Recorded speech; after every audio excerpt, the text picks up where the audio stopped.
मुझे हमने आज तक बागों में क्या पढ़ा, जीव का स्वभाव क्या है? जीव का स्वभाव क्या है? जानना देखना। जानना देखना ये जीव का स्वभाव है। और यहाँ क्या कह रहे हैं, जीव का स्वभाव क्या है? रागादि रूप परिणमना। ये किसी का मैसेज आ रहा है कि उनका ग्रंथ दूसरा है, तो वो आप अगर आज वाला अगर आपके पास ग्रंथ है तो थोड़ा आपको फिर स्लाइड में अंतर मिलेगा। ये विकास की छावला वाले ग्रंथ से अपन पढ़ रहे हैं, तो आपको ग्रुप में आपको गिरा हुआ है, आप फॉर्म भर दें, ग्रंथ आपके पास आ जाएगा। अगर आपको सिमिलरिटी चाहिए तो, नहीं तो फिर कुछ आपको हम कहाँ पढ़ रहे हैं, आप कहाँ देख रहे हैं। जीव का स्वभाव है, यहाँ कह रहे हैं रागादि रूप परिणमना जीव का स्वभाव है। तो वास्तव में ये जीव का स्वभाव नहीं है। जीव का स्वभाव तो जानना देखना ही है, लेकिन ये रागादि रूप परिणमना भी ये जीव का रागादि जीव के विभाव है, लेकिन यदि ये जीव रागादि रूप परिणमने का स्वभाव जीव का नहीं होता, यदि जीव में स्वयं भाव नहीं होता, तो किसकी ताकत थी कि वो जीव को रागादि रूप परिणमा सके? तो ये जीव का खुद का स्वभाव है, ये जीव की खुद की योग्यता हो कि वो रागादि रूप परिणमता है। तो ये जीव का स्वभाव कह रहे हैं। जैसे कि ऐसा होता है, व्हाइट कपड़ा है, व्हाइट कपड़ा है तो आपका खुद का ऐसा नेचर है कि दूसरा कलर चढ़ जाएगा, दूसरा कोई भी कलर हो तो उसे चढ़ जाएगा, क्योंकि खुद का ऐसा स्वभाव है। लेकिन ब्लैक कपड़ा है पहले से ही, किसकी ताकत है, उसको धारण करा दी काले कपड़े पर। तो ऐसे ही ये जीव का स्वभाव तो रागादि रूप में वो जीव के विभाग स्वभाव है, लेकिन रागादि रूप परिणमने का की योग्यता वो जीव में स्वयं में। इसके लिए 45 नयों में एक नया आता है।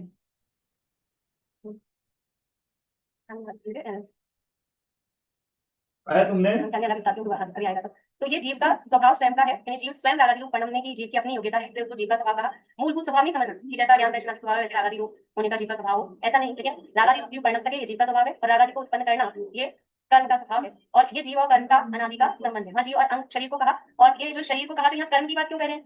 गाथा में क्या कहा था? गाथा में कहा था जीव अंगाणम, और अंग यानी शरीर। और यहाँ जब ये समझ लो, यहाँ साइड में क्या कह रहे हैं, यहाँ कह रहे हैं जीव और कर्म का अनादि संबंध है, तो जीव और शरीर का अनादि संबंध है कि जीव और कर्म का अनादि संबंध है? वैसे समझ में आ गया?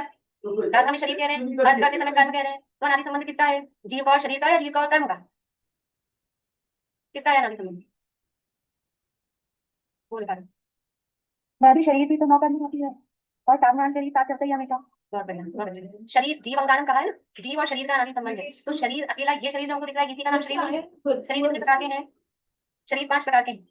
तो एक कार्बन शरीर है, वो कर्म रूप है, और बाकी के जो शरीर है आधारित प्रकृति आहार, उन्हों कर्म रूप है। तो ये जीव का और शरीर का, यानी ये जीव का शरीर का कहा तो उसमें कार्बन शरीर लेगा, तो जीव का और शरीर का, यानी ये कर्मों का संबंध अनादिकाल से है। और परंपरा से देखेंगे तो अनादिकाल शरीरों का संबंध भी जीव के साथ में अनादिकाल से दोनों का ही संबंध है। अनादि से कभी कोई जीव ऐसा था जो बिना इस शरीर के था, या बिना कार्बन शरीर के था? ऐसा कोई जीव कभी भी अनादिकाल से नहीं था। पर्टिकुलर किसी जीव को हम करके देखेंगे, ये जीव पहले तो क्या होता बिना शरीर का, और बाद में इसके साथ शरीर और कर्म आ गए, तो ऐसा कभी भी नहीं होता, इसलिए ये इनका अनादिकाल का संबंध कहा है।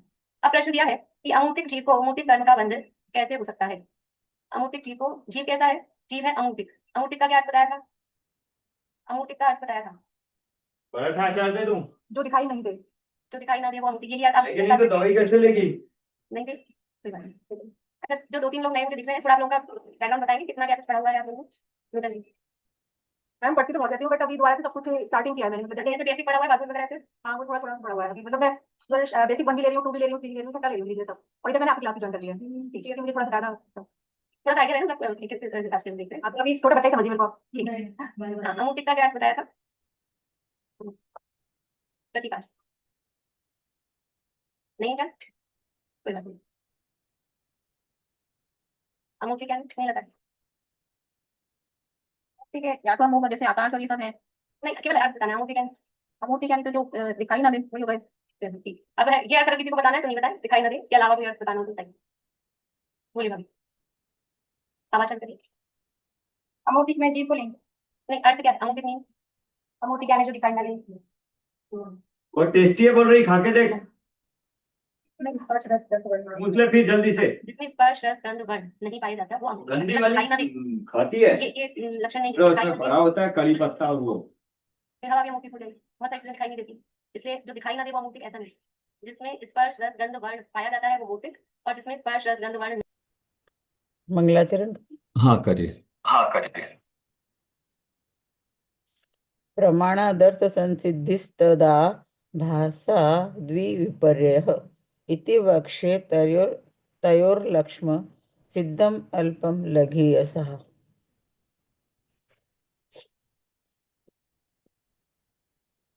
कल 2 चैप्टर। आपका मोबाइल भी ऑन है क्या? कुछ वो है नहीं, डबल मोबाइल आवाज, तो मेरा चार्ज। इको हो रही है। देखती हूँ सर, मेरा वैसे तो चालू नहीं हो, मैं तो चार्ज पे रखा हूँ।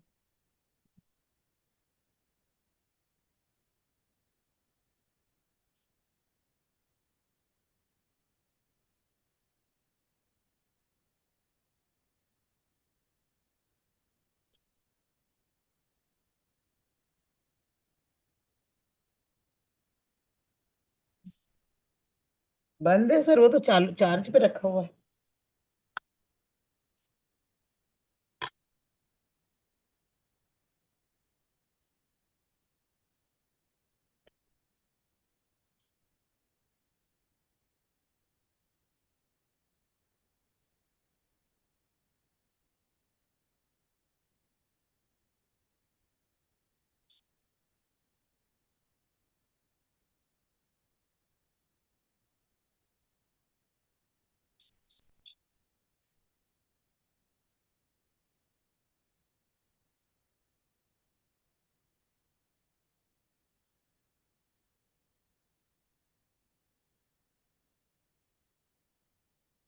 शुरू करें।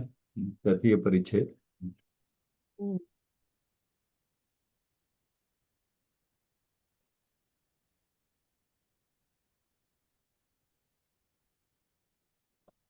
पढ़ू क्या?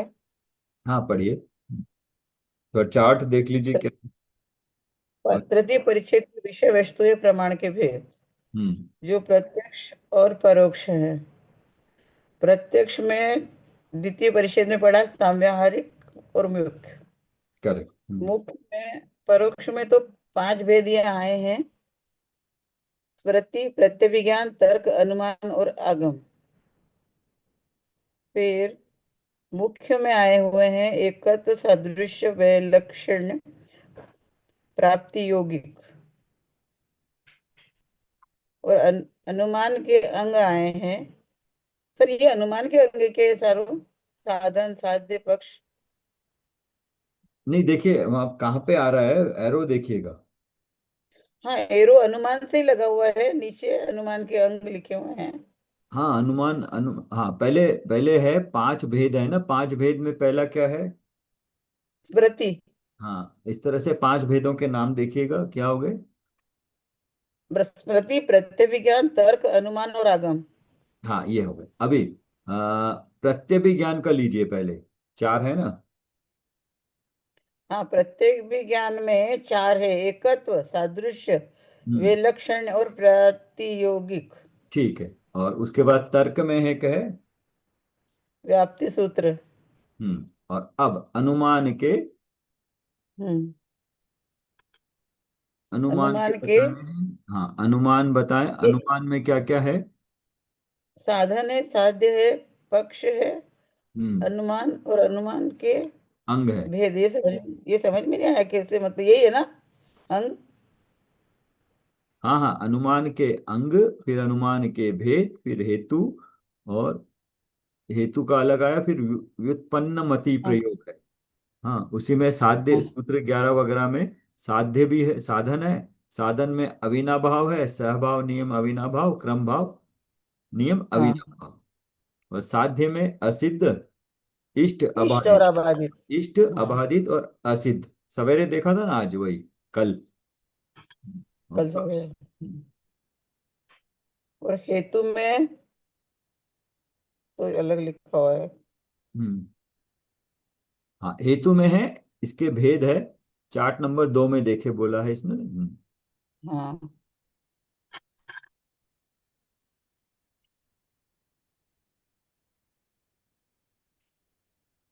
चार्ट नंबर 2 इसी पे तो है, सेकंड लास्ट में 28 पेज पे।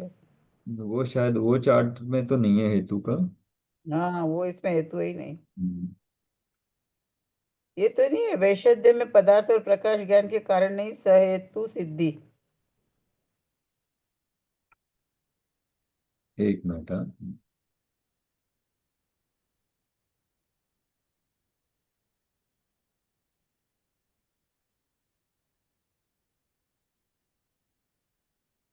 12 से 14 अभिमान भाव, स्वभाव नियम और क्रम भाव नियम। इधर ये अनुमान के भेद से पढ़ने में आ जाएगा तो पता चल जाएगा। ठीक है आगे पढ़िएगा, आ जाएगा। हाँ, अविनाभाव भाव के दोष है भाव नियम और क्रम भाव नियम। हाँ वो पढ़े ही है ना, याद है आपको, कल अपन सवेरे पढ़े थे। हाँ हाँ, ये और उसमें भी तो आया था सर, एलसीपी में भी था शायद ना। हम्म। तो आपने पढ़ के लिख दिया? हाँ, वो तो दे दिया था, कब से दिया। ठीक है। फिर हेतु में सूत्र नंबर 53 से 81, इसके भेद चार्ट नंबर 2, पता नहीं कहाँ देखना पड़ेगा। देखते हैं उसको। हम्म। चलिए, फिर पढ़ू क्या सर अब प्रथम पढ़िए आगे परिच्छेद पढ़िए। में। पढ़िए। प्रथम परिच्छेद में आचार्य देव ने प्रमाण के स्वरूप पर विस्तार से प्रकाश डाला था, और द्वितीय परिच्छेद में प्रमाण के दो भेदों में से प्रथम भेद प्रत्यक्ष प्रमाण की भेद प्रभेद सहित चर्चा विस्तार से की। अब इस तृतीय परिच्छेद में सत्याणु सूत्रों के परोक्ष प्रमाण की भेद प्रभेद सहित विस्तार से चर्चा की गई है। 6 परिच्छेदों में विभक्त इस परीक्षा मुक्त का यही परिच्छेद सबसे अधिक सूत्रों में निबद्ध है। इसके आरंभ में 2 सूत्रों में नामोल्लेख के साथ परोक्ष प्रमाणों के भेद की चर्चा की गई है। इस पूरे परिच्छेद में इन्हीं भेदों की विस्तार से चर्चा की है, जिन्हें हम चार्ट नंबर 1 द्वारा आसानी से समझ सकते हैं। परोक्षम इतरत। हम्म, जो सर पूरा पूरा नहीं पढ़ू ना, फिर वो नहीं नहीं, पूरा पूरा नहीं पढ़ना। व्याख्या पढ़ू। हाँ देखिएगा, हाँ सूत्र पढ़ के अर्थ और व्याख्या पढ़ लीजिए। ठीक है। अर्थ है जय दूसरा जिनेन्द्र। प्रमाण परोक्ष। हाँ? जय जिनेन्द्र सभी को। जय जिनेन्द्र। कल थे नहीं एक आप तो नंबर दूसरा, बताएंगे, सॉरी। कल दूसरा चैप्टर हमने कंप्लीट कर लिया था। अच्छा। हाँ। सो ठीक है, आप आए हो तो इसको रिवाइज कर देंगे। तो हाँ, पहला क्या था, पहले का थोड़ा सा 1-2 मिनट आप रिवाइज कर लेते हैं। आप बताएंगे पहले चैप्टर में क्या बताया गया है?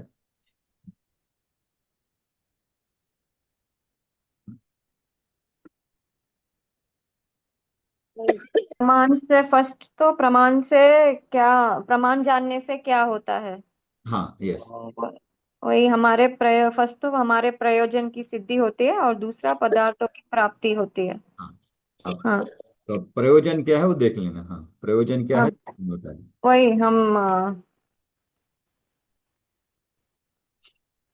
आप सुख, सुख की प्राप्ति सर। हाँ, अंडरलाइन भी किया है क्या कुछ? मैं फिर बता दूंगा आपको, पर अंडरलाइन कर लेना है, वो मेन कीवर्ड्स हैं तो इसमें है ना। हाँ सर।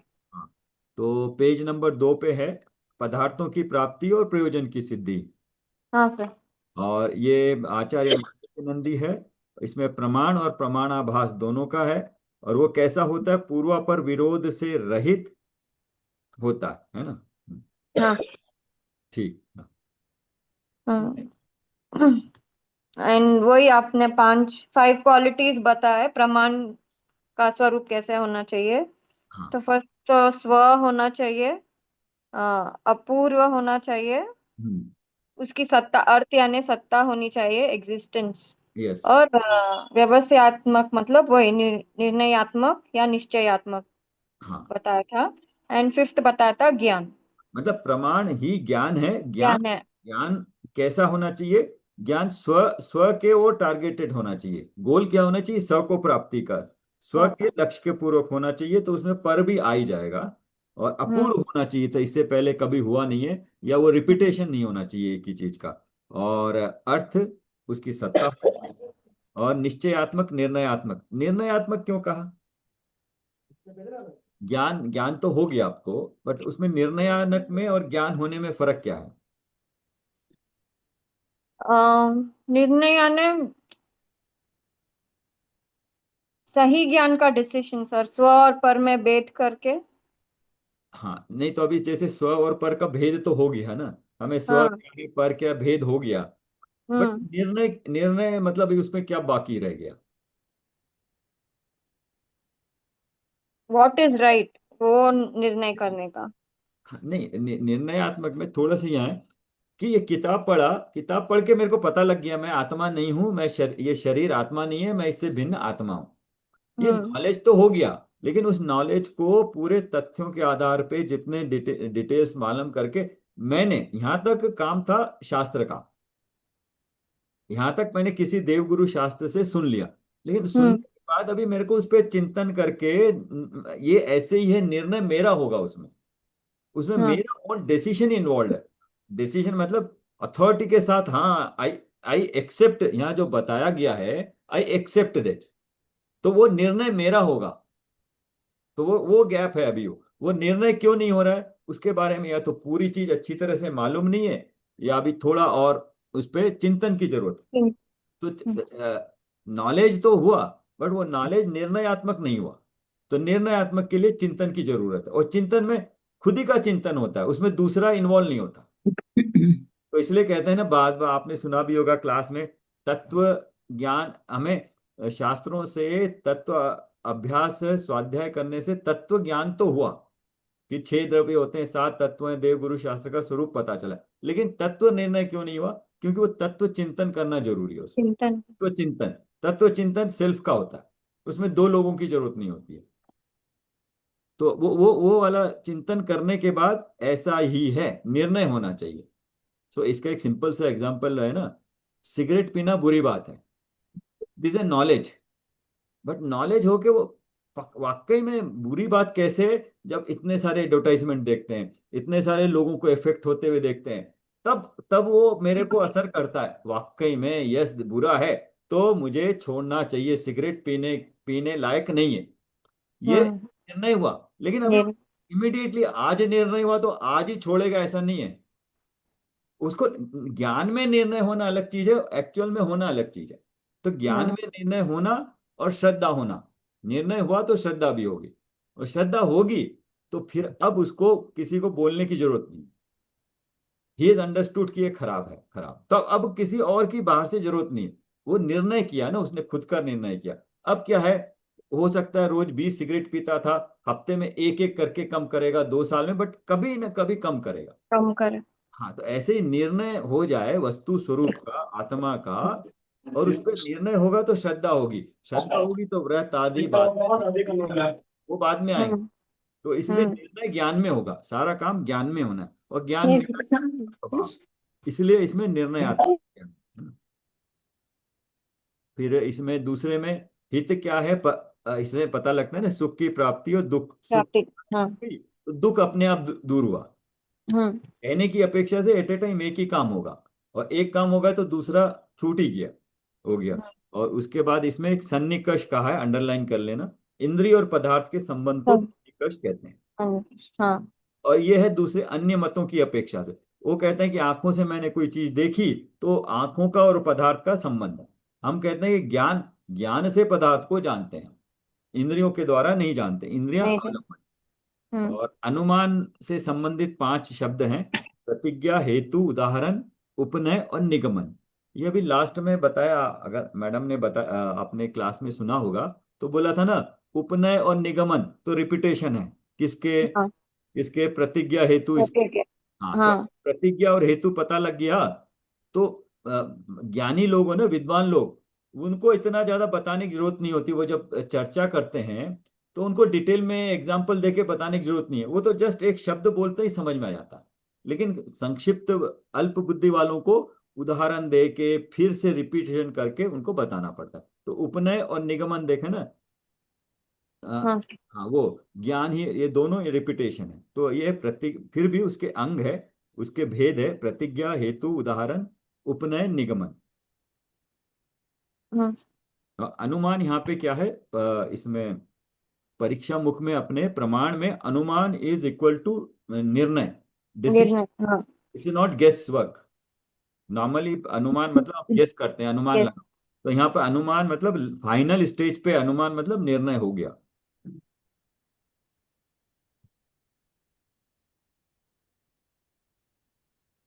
जय जिनेन्द्र। जय जिने। हाँ, और दूसरा इसमें साथ में ज्ञान, ज्ञान लास्ट देखना, ज्ञान की प्राप्ति का तात्पर्य मात्र उन्हें जानना ही है, जानना ही है, जो वस्तु जैसी है उसे वैसे जानना ही जानना ज्ञान है। है, वो हाँ। ज्ञान रूप ही है। और तीसरा था, हाँ, ज्ञान, ज्ञान में दोष क्या है, संशय, विप्रय, अनध्यवसाय, हाँ। दोष है ये 3। हाँ। और चौथा अपूर्व था, तो अपूर्व हम्म। मतलब पहले जिस पदार्थ का पहले किसी प्रमाण से निश्चय नहीं किया गया हो उसे अपूर्व अर्थ कहते हैं। पहले निश्चय नहीं किया था, अब निश्चय किया तो वो अपूर्व हो गया। अपूर्व। यस, तो ये हो गया। और फिर 5 में वही दृष्टोपि समारोह पाताद्रक, इसमें 3 का डिटेल बताया था, संशय विपरीत, संशय विपर्य और अनध्यवसाय का अंत। डिटेल बताया था। ये तो हाँ क्लियर है, संशय विपर्य अनध्यवसाय ज्ञान के दोष है। हाँ ओके। फिर 6 से लेके 12 तक इन्होंने स्व से संबंधित बात बताई थी। बताएंगे जरा हम्म। एक एक सेंटेंस सभी पे। 6 में, 6 में वही स्व के सन्मुख होना। हाँ। हाँ, तो ये कहते हैं कि हम्म, यह ही मैं हूँ ऐसी प्रतीति होना। हाँ, तो वो है सम्यक दर्शन। सम्यक दर्शन। हाँ। दर्शन है। और फिर 7th में बताया था कि एक तो है संदर्भ में स्व की प्रतीति संभव है। हाँ। वो कैसे? अर्थ में बताया स्व की ओर सन्मुख होने पर स्व का निर्णय होता है। हाँ। हमारा ज्ञान अभी बाहर की तरफ था तो हमें बाहर का निर्णय होता है। उसको कहते हैं कि अंदर की तरफ कर लो। अंदर की हाँ। तरफ मतलब डायरेक्शन नहीं है, अपने ज्ञान में जो पर वस्तु का चिंतन चल रहा था, अब स्व का चिंतन कर लो तो स्व की ओर हो जाएगा ज्ञान, तब स्व का निर्णय होता है। निर्णय होता है। तो ये हाँ। डायरेक्शन मिली कि हमें स्व की ओर कैसे करना है निर्णय। स्व की ओर सन्मुख होने पर स्व का निर्णय होता है। मतलब ज्ञान में अपने स्वरूप का चिंतन करना, स्व की ओर उन्मुख होना हुआ। हाँ, ओके। और ये भी बताया था कि नेक्स्ट वाले में व्याख्या में, क्योंकि लास्ट लाइन में ज्ञान का स्वभाव स्व पर प्रकाशक है। हम्म। मतलब ये नहीं कह सकते कि मैंने कुछ चीज देखी और चीज ही मेरे को ध्यान में आई लेकिन जानने वाला मैं हूं ऐसा मेरे को पता नहीं चला, ये ऐसा नहीं हो सकता। क्योंकि कोई भी चीज मैंने देखी तो इसका मतलब किसने देखी, मेरे ज्ञान में आई ना। हाँ। इसका मतलब प्रत्येक समय जब भी हम बाहर कोई चीज देख रहे हैं तो वो पर को तो प्रकाश कर रहा ही है, पर के बारे में बता रहा है, स्व को भी बता रहा है कि मैं हूं, है ना। तो स्व पर प्रकाशक है, ज्ञान का ये स्वभाव है इसलिए। और फिर ये घट का उदाहरण क्या है बताइए 8 में। घड़े घड़े का उदाहरण। मैं घड़े को अपने आप के द्वारा जानता हूँ। हाँ, तो मतलब मैंने घड़े को जाना, मैंने घड़े को देखा। तो देखा तो घड़ा तो सामने पर वस्तु हुई, लेकिन देखा किसने? मैंने। कौन है? हाँ। इसमें पूरे 6 से 12 तक स्व की सिद्धि कर रहे हैं। हमें हम्म। स्व दिखे या ना दिखे, लेकिन ज्ञान में पता लगता है कि ये जो जानने वाला है वो मैं हूं। क्योंकि ज्ञान तो आत्मा में ही है ना, जीव में है, पर में हम्म। तो है नहीं, है ना रंजना जी, पर में है नहीं। तो जैसे ही पर की ओर दृष्टि करी, इसका मतलब किसने करी? मैंने करी। तो मैंने कैसे जाना उसको? ज्ञान से जाना। तो ज्ञान किसने का है? मेरा है, मैं आत्मा हूं, मेरा ज्ञान है, मैंने ज्ञान से वस्तु को जाना। तो जैसे ही पर वस्तु को जाना, इसका मतलब मैंने अपने आप को भी जाना, मैं हूं, अपनी सिद्धि होती है वहां पे। तो मतलब मैं हाँ। कहाँ हूं, मैं कहाँ हूं, मैं अपने आप को कैसे ढूंढूं। तो वो बता रहे हैं कि जैसे ही तुमने पर को देखा, तुम्हारी अपनी सिद्धि हो गई। अब तुम बोलो कि मैं तो, मेरे को दिख नहीं रहा है, अलग बात है, लेकिन ज्ञान से जो जानने वाला है वो मैं हूं। मैं। ज्ञान सिर्फ हम्म। जीव में ही है, आत्मा में ही है। तो नीचे फिर एक और 9वें में बताया था, लास्ट लाइन से पकड़ में आएगा, कर्ता आत्मा। एक इसका हमने चार्ट बनाया था, बनाया हुआ क्या रखा है कुसुमलता जी? थोड़ा ड्रा करने में एक ये थोड़ा सा आप मैं फिर बना देता हूँ एक्चुअली तो फिर। 1 मिनट। हाँ, बोलिए। हाँ,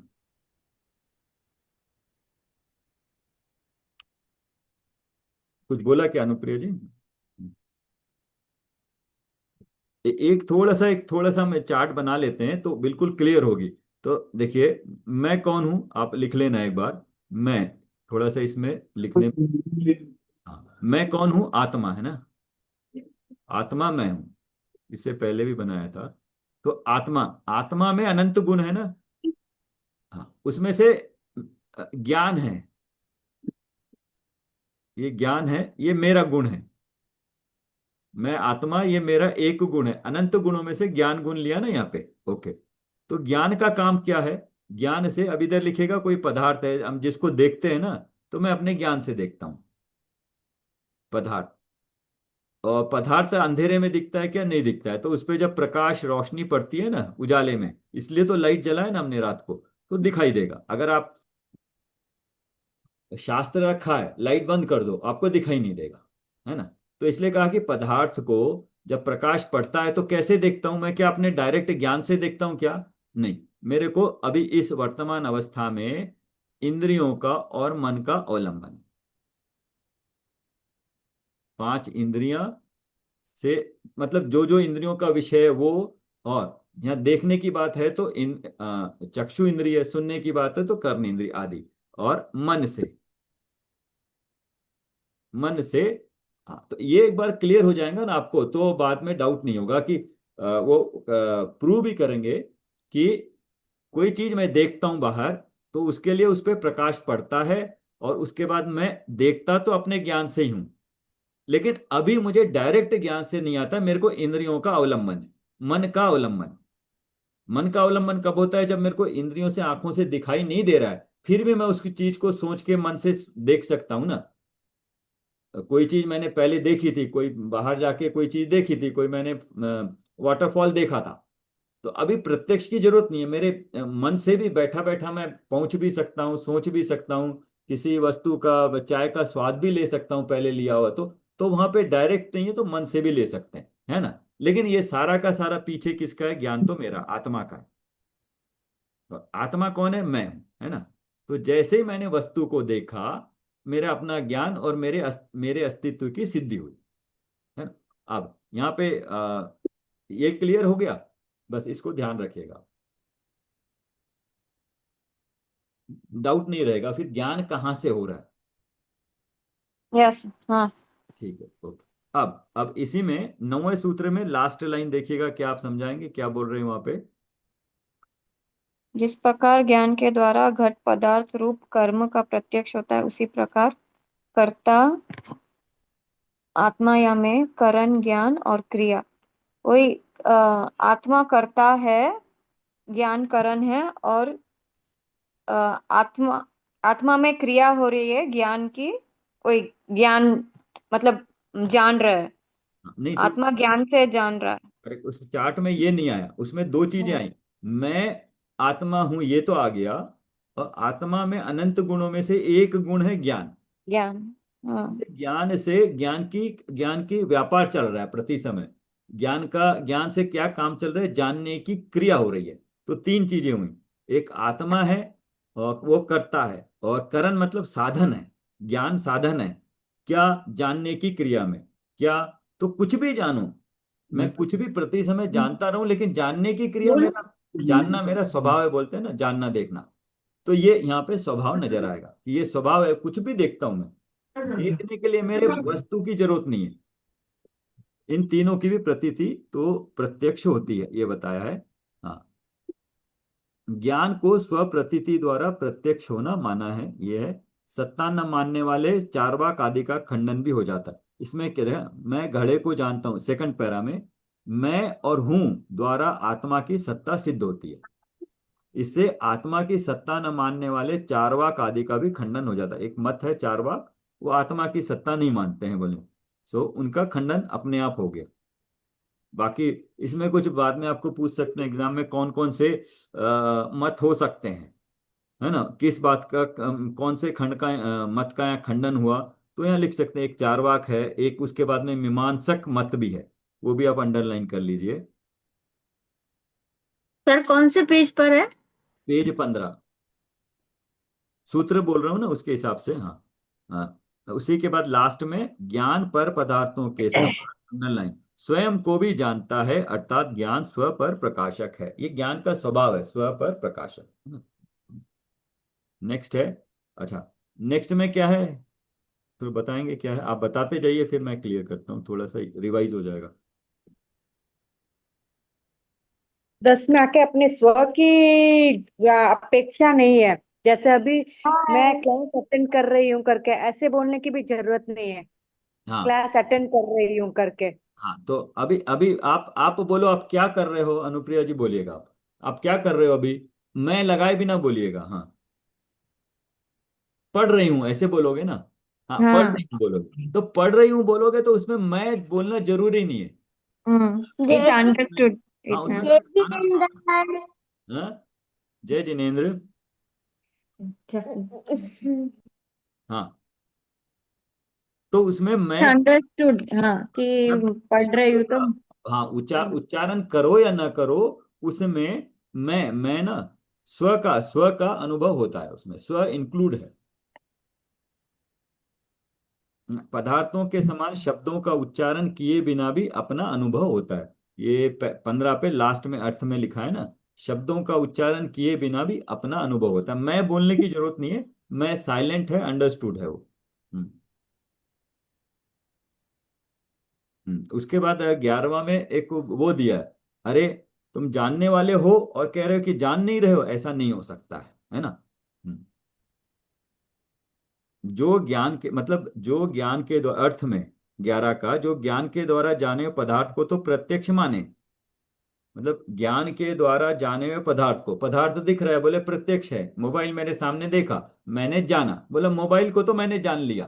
तो वो बोल रहा है तो और स्वयं उस ज्ञान को प्रत्यक्ष न माने, अपने आप को नहीं माने, तो बोले ऐसा नहीं हो सकता। तो ऐसा ऐसा मतलब ऐसा मूर्ख कौन होगा जो बोलेगा मैं दूसरे को तो जान रहा हूं, मैं अपने आप को नहीं जान रहा हूं। वो कह रहे हैं, उलाहना दे रहे हैं ये, बोले ऐसा मूर्ख तुम तो नहीं होना, नहीं हो बस। और इसमें एक और बात कही है कि मेरे में ज्ञान है तो मैं अपने को भी जान सकता हूं, पर को भी जान सकता हूं। लास्ट लाइन 17 पेज नंबर पे, जैसे घड़ा कपड़ा टीवी फोन आदि अपने आप को नहीं जानते अथवा वे दूसरों को भी नहीं जान सकते। तो जो जिसमें ज्ञान नहीं है वो अपने आप को भी नहीं जानता और पर को भी नहीं जान सकता, है ना। तो जिसमें ज्ञान है वो पर को जानता है, तो स्व को भी जानता ही है, ये कहना। तो इसका उदाहरण भी दिया ना, कोई कहे कि मेरी माँ बंध्या है, उसका स्टेटमेंट ही गलत है।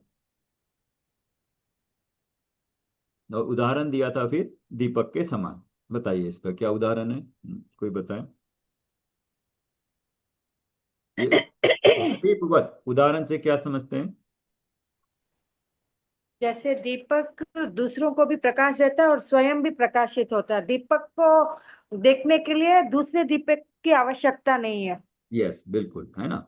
तो अपना ज्ञान है तो ज्ञान से पर पदार्थ को तो जान सकते हैं, बट मेरे ज्ञान को जानने के लिए किसी और के ज्ञान की जरूरत नहीं है ना। तो इतने में 6 से 12 में स्व की सिद्धि करिए।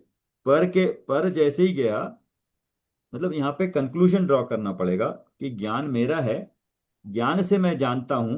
तो जब भी मैं बाह्य किसी वस्तु को जानता हूं, तो इमिडिएटली इसका इन्फरेंस है कि मैं भी हूं।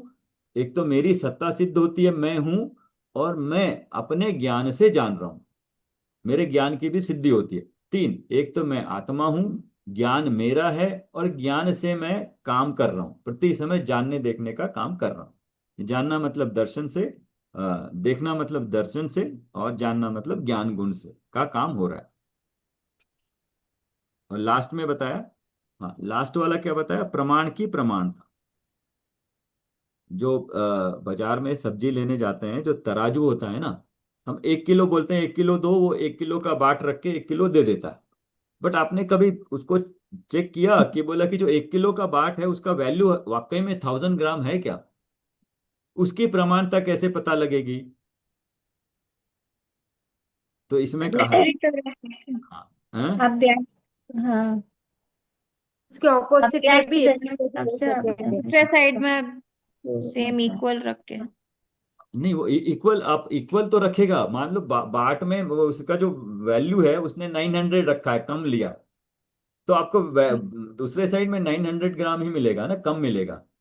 तो मतलब जो प्रमाण है उसकी प्रमाणते क्या, मतलब बता रहे हैं ना, ज्ञान ज्ञान से ज्ञान, ज्ञान ही प्रमाण है। तो पूछ रहे हैं कि ज्ञान ही प्रमाण है, ये कैसे पता चलेगा? सर, इसमें दो चीज दी है ना सर, मैं बताऊं? हाँ, बोलिए। अभ्यास से, और दूसरा अनभ्यास दिया हुआ है, नहीं, अन्य कारणों की बट सहायता से। उसको समझने से पहले जो पॉइंट कहना चाहते हैं कि प्रमाण की प्रमाणता क्या है ना।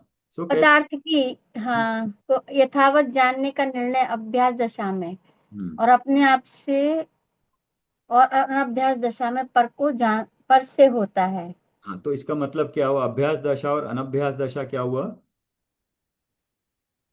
पूर्व में जानी गई पर। जानी हुई परिचित, हाँ, पूर्व में जानी हुई परिचित अवस्था को अभ्यास दशा और अपरिचित अवस्था को अनभ्यास दशा कहते हैं। बढ़िया, वो तो पढ़ लिया आपने, है ना, उदाहरण भी दे दिया, समझ में आ गया। लेकिन अभी हम अपना जो प्रयोजन के साथ साथ लगाएंगे, है ना। तो इसका मतलब क्या है? दर्शन के जैसे पूर्व और के अभ्यास। बाद। अभ्यास किस चीज का? दर्शन। हाँ, मतलब प्रमाण, ज्ञान ही प्रमाण है। तो एक तो उन्होंने बताया कि ज्ञान प्रति समय जो जान रहा है वो जानने वाला है ना, उसका वेदन भी होता है ना साथ में, जानने वाला मैं हूं। और इसमें बताया अभ्यास दशा और अनभ्यास दशा कैसे उसकी प्रामाणिकता होती है। बोला अभ्यास दशा मतलब जहां पे एक्सपीरियंस हो गया जिसको, जैसे यहाँ लगाते हैं सम्यक दर्शन का एक्सपीरियंस हो गया उसको अब। और जिसको एक्सपीरियंस नहीं हुआ, सम्यक दर्शन नहीं हुआ, तो उसको वो कहा अनभ्यास दशा। वो क्या करना पड़ता है? उसको अपरिचित अवस्था को, उसको क्या करना पड़ता है? बाह्य अवलंबन का। व्याख्या में दिया ना, पढ़िएगा अभी एक बार। पदार्थों का वास्तविक स्वरूप जानने का निर्णय दो प्रकार से होता है। एक अभ्यास दशा में अन्य पदार्थों की सहायता बिना अपने आप, और अनभ्यास दशा में अन्य कारणों की सहायता से। तो हमारा सम्यक दर्शन है। सम्यक दर्शन अनभ्यास, अभी एक्सपीरियंस नहीं हुआ तो कहाँ से होगा? अन्य कारण क्या है? गुरु शास्त्र। तत्वानुदान, देव गुरु शास्त्र का अवलंबन, उनका स्वरूप जान के उन पर श्रद्धा करना, वो अन्य कारण। और जिसको सम्यक दर्शन हो गया उसको तो अभी जरूरत ही नहीं है, वो अपने आत्मा का डायरेक्टली अवलंबन एक्सपीरियंस कर सकता है, वो भी अब अवलंबन की जरूरत नहीं है उसको।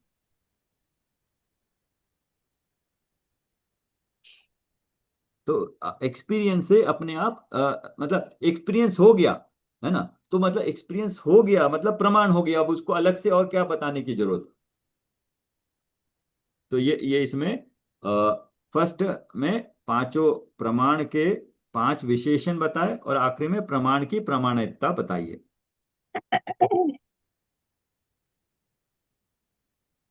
मतलब संदर्भ में है ना, प्रमाण की प्रमाणता।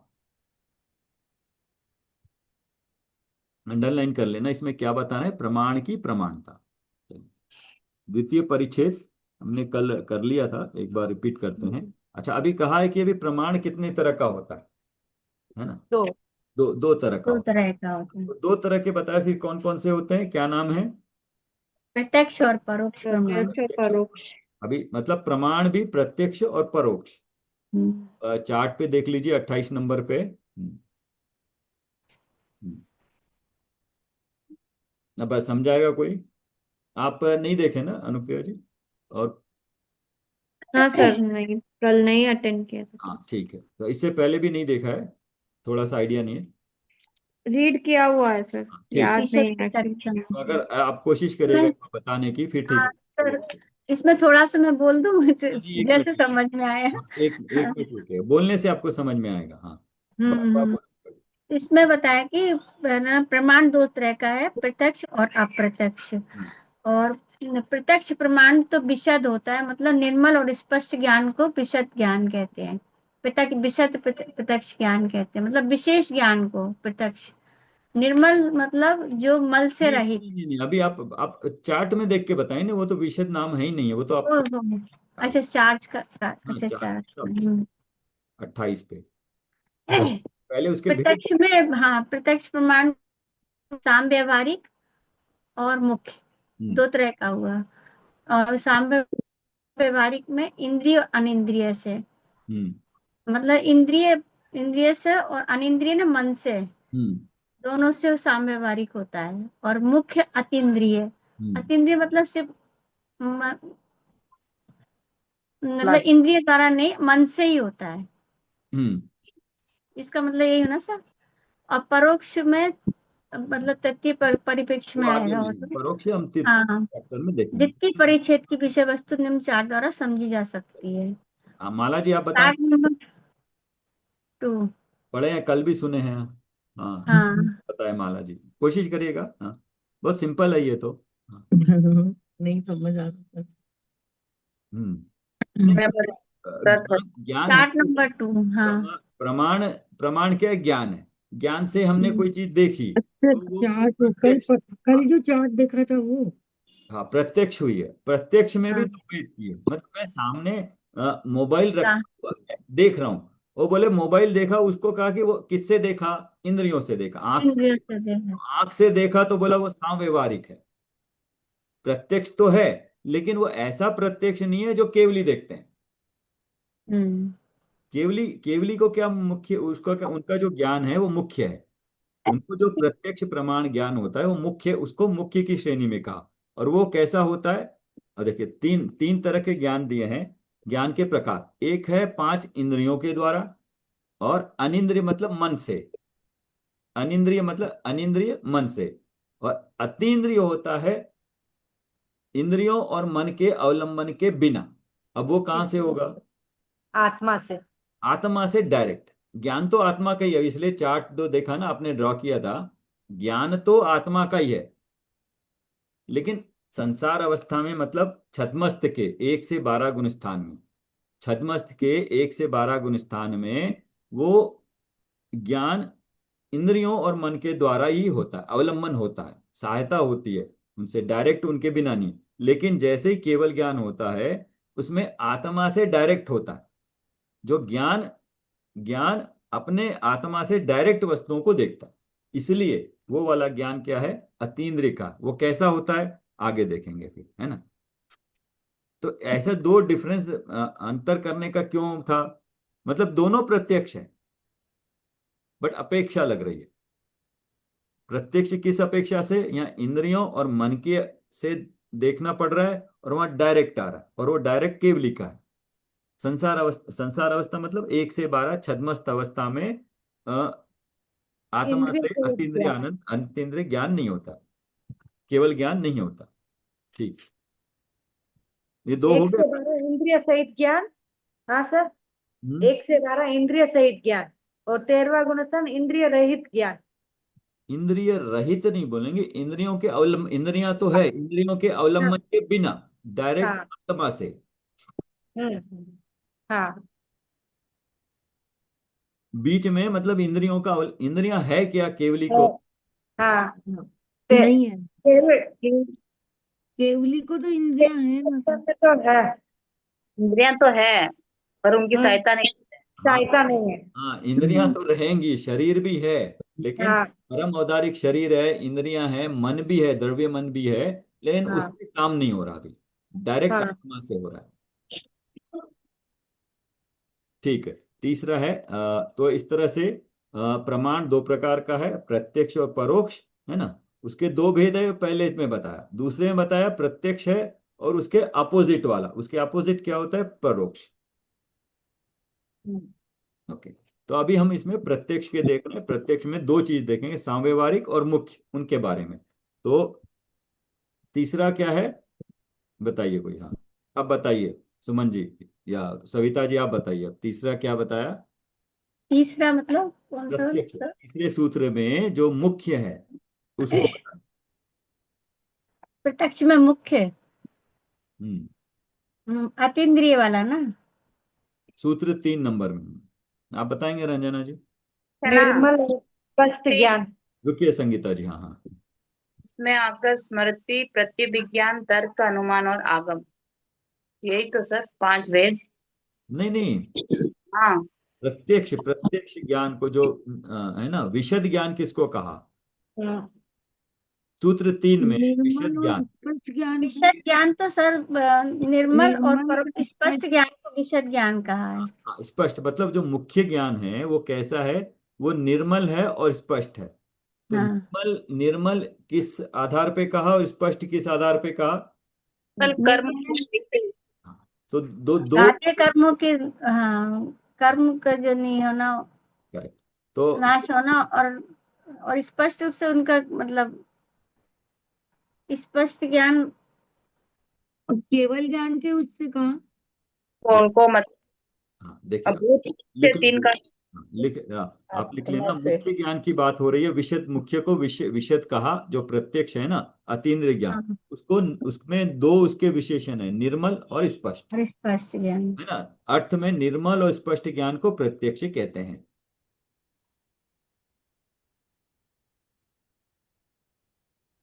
हाँ, बट निर्मल और प्रत्यक्ष ज्ञान जो मुख्य रूप से होता है अतीन्द्रिय ज्ञान, उसमें क्या है? निर्मल। मल मतलब कर्मों का मल नहीं है, घातु कर्मों का कर्मों का बल। मल नहीं है, तो कर्मों की अपेक्षा से। और स्पष्ट मतलब आत्मा से डायरेक्ट होना। दो चीजें हो गई, एक जीव की अपेक्षा से, एक कर्मों की अपेक्षा से, हो गया ना? क्यों? वो कैसा होता है? वो बिना तीसरे में कहा ना, वो बिना अंतराल के, हम्म। उसमें व्यवधान नहीं होता। एक बार होने के बाद वो केवल ज्ञान कंटिन्यूअस अनंत काल तक रहता है। हमारा ज्ञान क्या है? क्षोभक्षमिक ज्ञान कम ज्यादा होता रहता है, प्रति समय कम ज्यादा होता रहता है। उसमें क्या है? रुकावट नहीं है, वो कंटिन्यूअस केवल ज्ञान केवल ज्ञान केवल ज्ञान रूप से परिणमन करता है। तो वैसे ज्ञान को वैशद्य कहते हैं। अर्थ देख लीजिए चौथे का, वैशद्य वर्ड आया उसमें। हम्म। हम्म। अंतराल से रहित, व्यवधान मतलब इंटरप्शन से रहित और विशेषता से होने वाले प्रतिभास को वैशद्य कहते हैं। तो विशदता, निर्मलता, स्पष्टता आदि वैशद्य के ही पर्यायवाची व्याख्या में दी। और पांचवे में सांव्यवहारिक का डेफिनेशन दिया है क्या?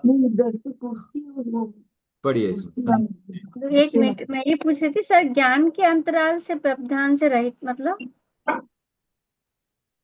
दूसरे ज्ञान के अंतराल से रहित। दूसरा ज्ञान कौन सा है? दूसरा ज्ञान परो है ना, मुख्य ज्ञान। दोष रहित। मुख्य। हाँ। अच्छा।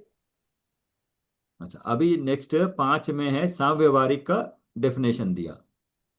हम्म। उसका इंद्रिय और अनिंद्रिय। इंद्रिय मतलब पांच इंद्रिया, अनिंद्रिय हाँ, मतलब मन। दिखा ना, मन के साथ। टू मन। और हम्म। एक देश मतलब थोड़ा सा, पूर्ण नहीं। तो साम्यवाद। पांचवा गुण स्थान एक देश वृत्ति, और सातवां गुण स्थान सकल संयम। एक देश संयम, सकल संयम। अर्थ में देखिए, पढ़िएगा। पढ़िए अनुप्रिया जी, पढ़िए आप। हाँ सर। इंद्रिय और मन के निमित्त से होने वाले एक देश विशद ज्ञान को समव्यावहारिक प्रत्यक्ष कहते हैं। हाँ, ये भी प्रत्यक्ष है, क्लियर है सामने से। विशद मतलब ये भी स्पष्ट दिखता है ना? इंद्रिय और मन के निमित्त से होने वाले, जिसमें क्या है? एक निमित्त वर्ड इंपॉर्टेंट है। निमित्त मतलब साधन, अवलंबन है। एक्चुअली आंखों से ज्ञान नहीं होता है, ज्ञान तो आत्मा का है, लेकिन अवलंबन, साधन, हेल्प आंखों की ली जाती है। तो आंख आदि पांच इंद्रियां और मन के निमित्त से होने वाले एक देश। एक देश मतलब थोड़ा सा, पार्शियल पार्शियल। विशद ज्ञान, विशद मतलब ये स्पष्ट है, ये भी स्पष्ट। स्पष्ट मतलब सामने मोबाइल रखा है तो मोबाइल दिख रहा है बिल्कुल क्लियरली, उसमें कोई दिक्कत नहीं है, मोबाइल मोबाइल ही है। स्पष्ट ज्ञान को सांव्यवहारिक प्रत्यक्ष कहते हैं। व्यवहार में चलता है, संसार में यही कहते हैं। तो सांव्यवहारिक प्रत्यक्ष कहते हैं, इसको प्रत्यक्ष कहा। सर प्रत्यक्ष यानी जो दिखता है ना, वही है ना प्रत्यक्ष? यहाँ पे साम्यवारिक की उससे कहा है ना इसको। हाँ, प्रत्यक्ष मतलब एकदम क्लियर दिख रहा है। व्यवहार में आ गया ना साम्यवारिक। इंद्रियों से डायरेक्ट कांटेक्ट में आ रहा है। इंद्रिय मतलब आंखों से दिख रहा है, वो तो स्पष्ट ही है वो, उसमें कोई डाउट नहीं है। मोबाइल मोबाइल ही है ना। और कोई देखे, मैं देखूं, अन्य मति देखे, सबको क्या नजर आएगा? मोबाइल ही नजर आएगा, स्पष्ट। हाँ, बट वो मोबाइल पुद्गल है, उसमें कितने परमाणु हैं, उसका अंदर की बनावट कैसा है, कैसे चलता है, वो वाली चीजें नहीं है। मोबाइल मोबाइल की तरह स्पष्ट नजर आ रहा है ना? तो इसलिए उसको व्यवहारिक कहा है। इसके बाद थोड़ा सा टॉपिक चेंज करते हैं, है ना? तो अभी यहाँ कहा है, पढ़िएगा छठे में क्या कहा है? अर्थ, अर्थ सर। हाँ, संदर्भ, संदर्भ के बाद अर्थ पढ़िए। हाँ, पदार्थ और प्रकाश दोनों ज्ञान के कारण नहीं है। यह सिद्ध करते हुए सूत्रकार कहते हैं कि अंधकार के समान पदार्थ और प्रकाश ये दोनों समव्यावहारिक प्रत्यक्ष के कारण नहीं है, क्योंकि ये दोनों ज्ञान के विषय है, ज्ञेय है। हाँ, ये अभी जो चार्ट बनाया था ना, अब उससे ये समझ में आ जाएगा कि जो पदार्थ है, पदार्थ मतलब जैसे शास्त्र है, और शास्त्र के ऊपर अभी आप हम पढ़ रहे हैं ना, शास्त्र का निमित्त है, शास्त्र से तो ज्ञान हो रहा। कहने में आता है। और शास्त्र, कमरे में लाइट ऑफ कर दिए तो शास्त्र पढ़ पाएंगे क्या? तो दो पॉइंट है, एक है पदार्थ और दूसरा है प्रकाश। पदार्थ हो गई वस्तु और प्रकाश हो गया मतलब उस पर लाइट गिरना। ये दोनों सांव्यवहारिक प्रत्यक्ष के कारण नहीं है। बट क्या हमें दिखता है कि कारण नहीं है? कारण तो दिख रहा है सामने की, मतलब अगर शास्त्र नहीं होगा तो समझ में नहीं आएगा। और प्रकाश नहीं गिरेगा, लाइट नहीं होगी तो मैं देखूंगा कहते हो, तो कैसे समझ में आएगा? तो फिर ये थोड़ा उल्टा नहीं लग रहा है क्या? बट ये कह रहे हैं कि दोनों सांव्यवहारिक प्रत्यक्ष के कारण नहीं है। क्यों? ये दोनों ज्ञान के विषय हैं, ये हैं। तो अब इसको इन्होंने प्रूव करेंगे। तो एक है ज्ञान का विषय होना। ज्ञान का विषय मतलब जिस ज्ञान से जो देखने में आती है वो चीज, जो ज्ञेय होती है वो ज्ञान का विषय बनती है ना? तो ज्ञान का विषय मतलब उसमें कितनी चीजें आ गई, एक तो आत्मा हो गई, उसका ज्ञान हो गया, ज्ञान से देखने की क्रिया हो गई, और किसको देखा, किसको देखा वो ज्ञान का विषय है, उसको ज्ञेय भी कहेंगे, है ना? तो वो 5 उंगलियों का उदाहरण मैडम बताती थी, कुछ ध्यान है? कई बार बताया था ना, 5 उंगलियों का। एक ज्ञायक स्वभाव मेरा, ज्ञान गायक ज्ञान हाँ। मेरा, ज्ञान मेरा, ज्ञान से जानने में क्या हो रही है। और जिसको कुर्सी तो वही जिसको देंगे। ज्ञान है, ज्ञान से ज्ञान देखा तो ज्ञेयाकार हुआ, ज्ञानाकार। और किसको देख के हुआ? ज्ञेय को देख के। ये और अभी तो 9 ही बजी है। तो वो तो ज्ञानाकार ज्ञेयाकार अपेक्षा से है। उन्होंने तो 10 कपड़े लिए। छोटे तो प्रेस इसमें कपड़े आगे ये और बता, जो कपड़े रखते हैं वो भी देखे आना सुबह चाहिए। कितने? यही नहीं आते ये। हाँ। एक बार म्यूट कर दीजिए ना।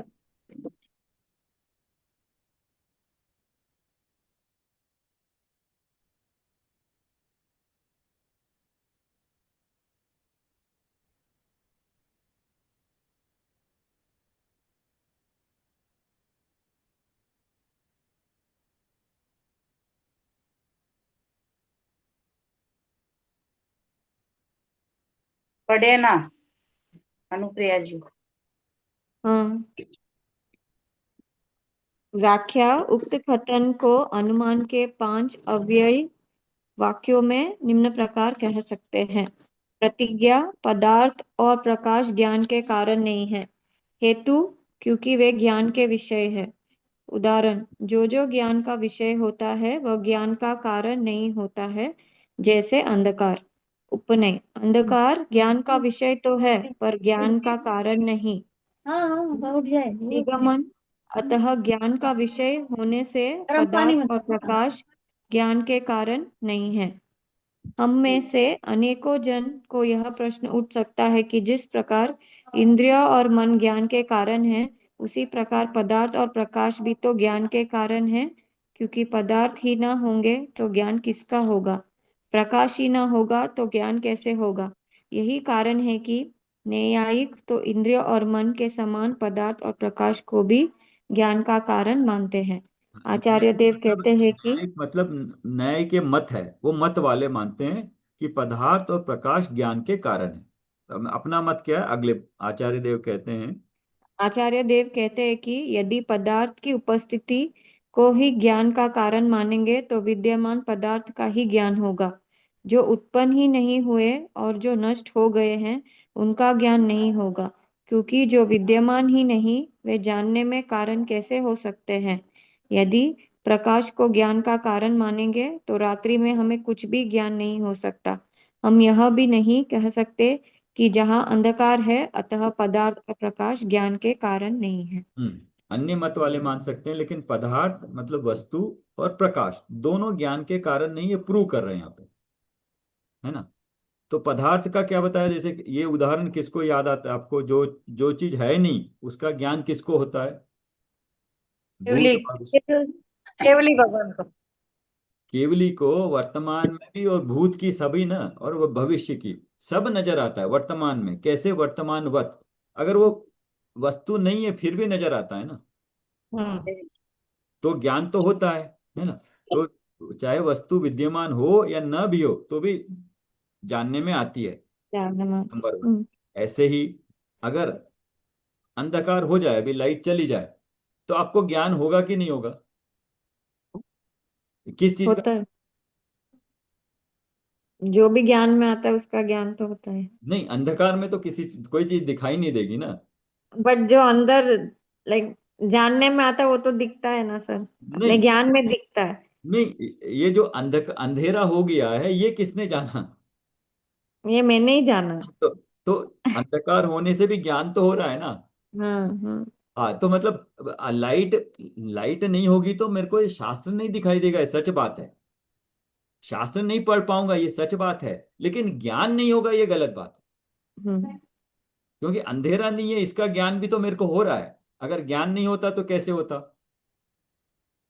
तो ये दोनों दोनों उदाहरणों से ये प्रूव कर दिया कि पदार्थ और प्रकाश ज्ञान के कारण नहीं। ये तो उदाहरण से। बट हमने चार्ट में देखा था कि ज्ञान तो मेरा है, तो ज्ञान तो मेरे से ही होता है, हमको तो पहले ही मालूम है आंसर। हम्म आंसर पहले ही मालूम था। ये तो प्रूव किया। तो इसलिए प्रूव किया तो क्या होता है, उसको अथॉरिटी के साथ हम एक्सेप्ट कर सकते हैं।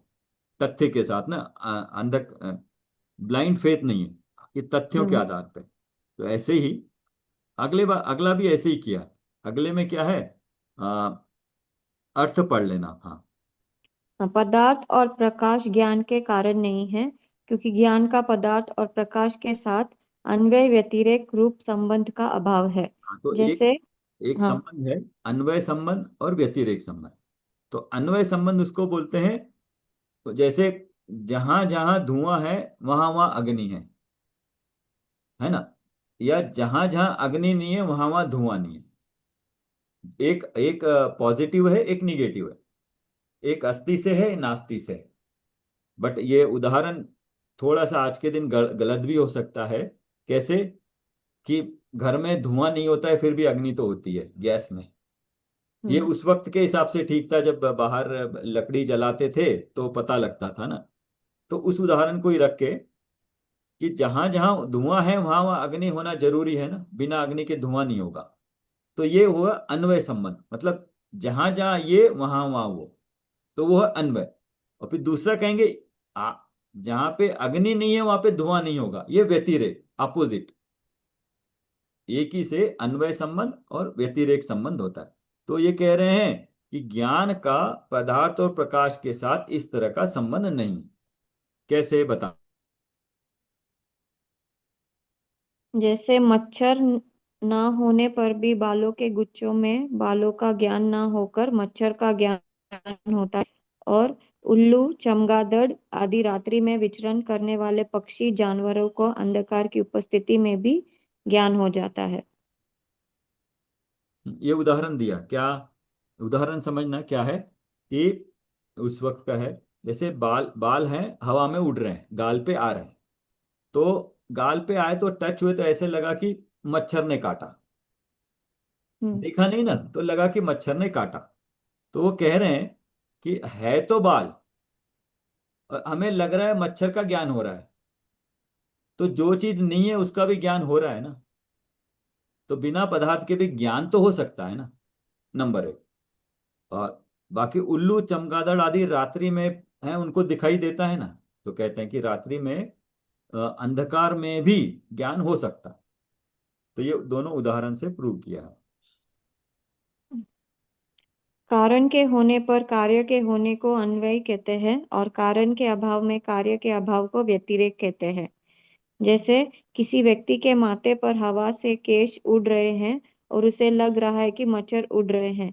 यहाँ केश रूप पदार्थ है लेकिन उनका ज्ञान नहीं हो रहा है, अतः अन्वय नहीं घटा तथा मच्छर नहीं है। फिर भी उनका ज्ञान हो रहा है, अतः व्यतिरेक भी घटित नहीं हुआ, इसलिए पदार्थ ज्ञान के कारण नहीं है। पदार्थ के समान प्रकाश भी ज्ञान का कारण नहीं है, क्योंकि प्रकाश की उपस्थिति होने पर भी बिल्ली, उल्लू आदि रात में चलने वाले जानवरों को दिन में दिखाई नहीं देता है। उससे उल्टा रात्रि के अंधकार में प्रकाश की अनुपस्थिति में उन्हें ज्ञान हो जाता है, अतः प्रकाश भी ज्ञान का कारण नहीं है। संक्षेप में हम कहें तो ज्ञान की उत्पत्ति में पदार्थ और प्रकाश कारण नहीं है, क्योंकि ज्ञान का पदार्थ और प्रकाश के साथ अन्वय व्यतिरेक संबंध नहीं बनता। हम्म जिसका जिसके साथ अन्वय व्यतिरेक संबंध नहीं होता वह उसका कारण नहीं होता है। एक्चुअली भाव समझ में आ गया तो उदाहरण इन्होंने जो वर्ड यूज किए ना, कारण के होने पर कार्य के होने को अन्वय कहते हैं। तो कारण है अग्नि और कार्य हुआ धुआं होना ना, वो हो गया उसका अन्वय। जहां जहां अग्नि होती है वहां वहां धुआं होता है। और अगर कारण के अभाव में, अग्नि के अभाव में कार्य के अभाव को व्यतिरेक कहें, तो दोनों दोनों पॉजिटिव और निगेटिव साथ साथ में होंगे। तो आत्मा पे लगा सकते हो इसको, अन्वय व्यतिरेक लगा के बताइए आत्मा पे। अन्वय तो मैं बताऊं, अन्वय तो ऐसे हो जाएगा, जहां जहां आत्मा है वहां वहां ज्ञान है, हम्म। या जहां जहां ज्ञान है वहां वहां आत्मा है। कारण क्या हुआ और कार्य क्या हुआ?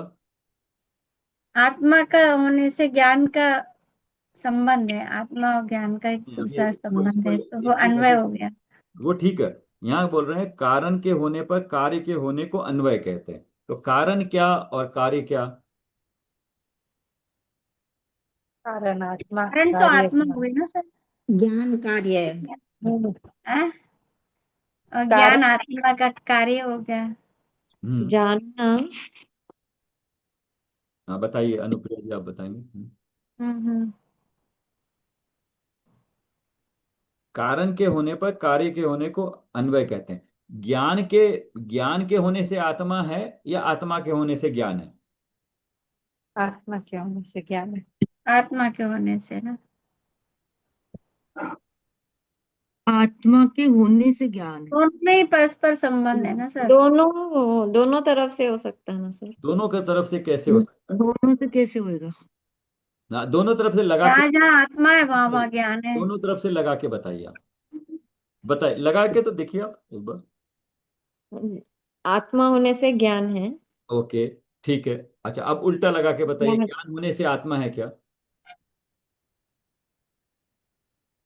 ज्ञान होगा तभी आत्मा का भी नहीं, ज्ञान होगा तो आत्मा होगी क्या? अनुभव होगा। नहीं नहीं नहीं, कहने में आत्मा में ज्ञान ज्ञान गुण है, ज्ञान गुण है सर, ज्ञान गुण आत्मा में, आत्मा कारण है, ज्ञान गुण कार्य है उसका ना। हाँ, तो या ज्ञान गुण होने से ज्ञान अनंत सिर्फ रूप देखने आत्मा को, है, हाँ। तो वहां पे, अनंत हाँ मतलब आत्मा में ज्ञान जैसे अनंत गुण है, कई सारे और है, गुण हैं, उसमें से ज्ञान एक है, इसलिए आत्मा का ज्ञान एक है। ज्ञान हाँ। कार्य होगा। और जहां जहां अब कहा कि कारण के होने पर कार्य के होने को, आत्मा के होने पर ज्ञान को होने को, आत्मा है तो ज्ञान होगा, वो अन्वय हुआ। लेकिन यहाँ कारण के अभाव में, कारण के होने पर मतलब ज्ञान अगर दिखाई दे रहा तो वहां पे आत्मा है ऐसा निर्णय कर सकते हैं। और जहां हम्म। पे ज्ञान नहीं दिख रहा है वहां पे आत्मा भी नहीं होगी। आत्मा ये नहीं होगी। अन्वय व्यतिरिक्त संबंध ऐसे घटा, लगाना हमें अपने पे ही है ना। तो किस लिए लगाना है? हमें आत्मा को ढूंढना है, आत्मा का अनुभव करना है, तो आत्मा को जानना, आत्मा की श्रद्धा करनी। तो पहले बता दिया आत्मा की सत्ता सिद्ध करी। अब आत्मा में ज्ञान को, ज्ञान से पकड़ना है। तो ज्ञान से हम जान रहे वस्तु को, तो जो जानने वाला वो मैं हूं। तो ऐसे ज्ञान होगा, श्रद्धा होगी तो सम्यक दर्शन होगा। तो ये सारा कार्य सम्यक दर्शन का है। ठीक है। अन्वय और व्यतिरेक, इस दो को अंडरलाइन कर लीजिए, एग्जैक्ट डेफिनेशन है। फिर नेक्स्ट है 8 में अर्थ पढ़ना। पदार्थ से उत्पन्न नहीं होकर भी ज्ञान पदार्थ का प्रकाशक होता है। जैसे दीपक घटपट आदि पदार्थों से उत्पन्न न होकर भी उन्हें प्रकाशित करता है। व्याख्या पढ़ लीजिए।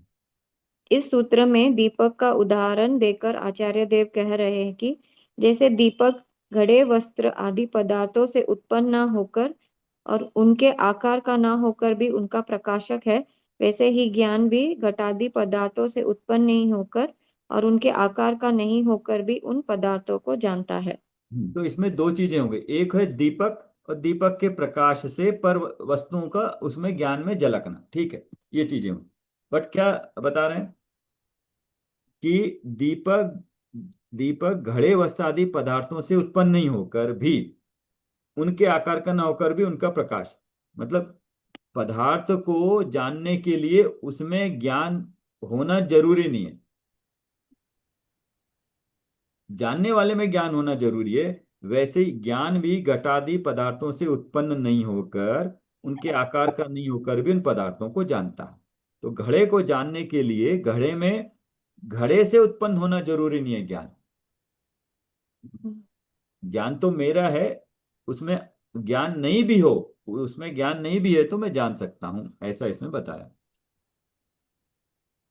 सबसे नेक्स्ट है 9th वाला, ये बढ़िया है, देखिए। अब संदर्भ में क्या कह रहे हैं, बाद में हम इकट्ठा सारे पढ़ लेंगे, पहले भाव समझ लेते हैं, है ना। कोई पढ़ना चाहता है सर? हाँ, ये देखिए संदर्भ 9। कौन सा ज्ञान किस पदार्थ को जानेगा, इसका नियामक कारण कौन है, यह बताते हुए सूत्रकार कहते हैं कि अपने आवरण कर्म के क्षयोपशम लक्षण वाली योग्यता ही व्यवस्थित रूप से निश्चित करती है कि इस ज्ञान का यही विषय होगा, अन्य नहीं। अच्छा, तो इसमें क्या बताना चाह रहे हैं, मतलब प्रति समय में जो जान रहा हूं ना, वो क्या मेरे बस में है कि मैं ये जानूं या ये नहीं जानूं, नहीं। है या नहीं है, बताइए अनुप्रिया जी। आपने सर यहाँ सोचा, पे आपने सोचा तो आप पढ़ रहे हो, तो आपने निर्णय किया कि मेरे ये पुस्तक मेरे ज्ञान का ये बनेगा। बट यहाँ पे कर्म के क्षयोपशम का हाँ, की यहाँ अपेक्षा ली हुई है ना। Correct correct. तो यहाँ पे कहा है कि नहीं, वो मेरे बस में नहीं है कि कौन हम्म सा गे मेरे ज्ञान का विषय बनेगा, मतलब प्रति समय मैं किसको जानूंगा ये मैं नहीं डिसाइड करूंगा।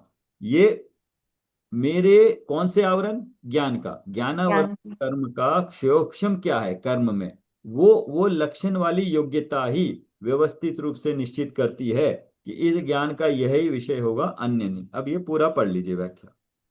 हाँ, जैसे कि हम सभी जानते हैं कि हम सभी प्राणियों के ज्ञान पर उसे रोकने वाले कर्मों का आवरण है। उन कर्मों की जैसी जैसी संयोपशम शक्ति रूपी योग्यता प्रकट हो जाती है, वैसे वैसे ही आत्मा में जानने की शक्ति भी स्वयमेव प्रकट होती जाती है। दो चीज जिस बोलिए।